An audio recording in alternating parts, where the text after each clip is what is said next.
I have some more groundbreaking, very important political thoughts to share. When you're out in an area with a lot of other people, like at a big outdoor concert or at the fairgrounds, and you're looking around at the rest of humanity, are you comforted or horrified by understanding that they also get to vote? Like, do you look around and think like, yeah, this is great, we're in good hands? Or do you look around and think, how is the ship not already sunk?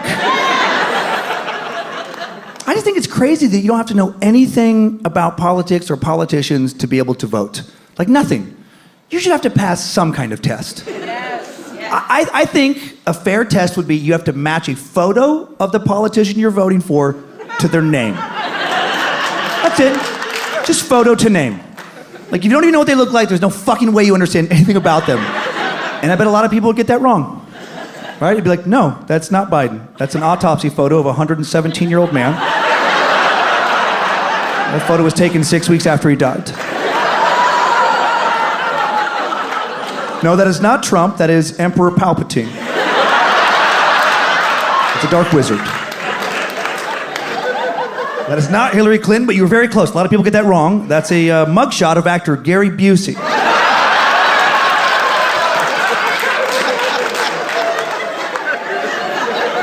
I know that's a silly joke. I wrote that in about 30 seconds late one night when I was just looking at pictures of Gary Busey, and I was like, holy shit. Uncanny. But I do worry about certain people's decision-making abilities. Says the guy who wants to baby bird his dogs.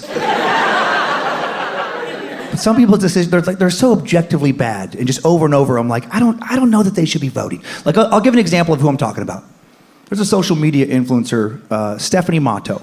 You may not recognize her name, but you probably will remember what she became infamous for. She made over $100,000 one year selling jars of her farts. Yeah, right? She'd fart into a jar, seal it off, and get a guy to pay up to $2,000 to buy that jar of farts. And business was so good, there was so much demand, she ended up in the ER. Thought she was having a heart attack. Nope, just a lot of gas in her chest, which is what happens when you turn your body into a fart factory. And the doctor tried to get her to retire, but she wouldn't. But she got smarter in the fart game. Started to fart less, but actually sell more fart jars in a way. Now what she would do is she would fart into a jar, seal it off, take a picture of this jar, and then sell a limited number of digital photos as NFTs. And now she got guys to pay up to $200 a pop for a picture of a jar they hope has a fart in it.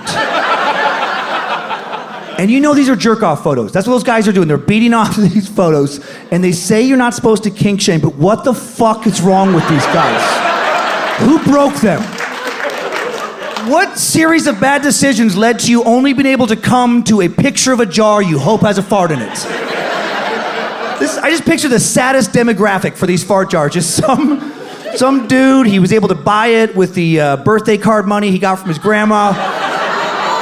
And he's sitting in the room that was supposed to be his mom's cross-stitch studio, but he refuses to move out. And the door's locked, and he's in a dark room. The only light is the computer monitor. Just a picture of an empty jar. And he's sitting in his gaming chair, and he's got his sweatpants pushed down to his ankles, and his Pokemon shirt rolled up to his armpits. And he's got his bruised and battered cock in one hand. A dick that's never known a woman's gentle touch, only the cold, callous grip of an angry incel.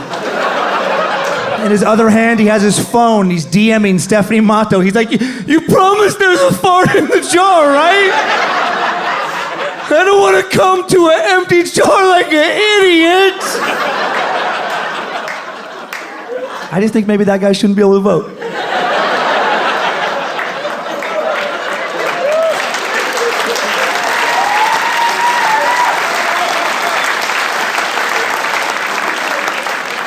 Stephanie Matto should be president. She's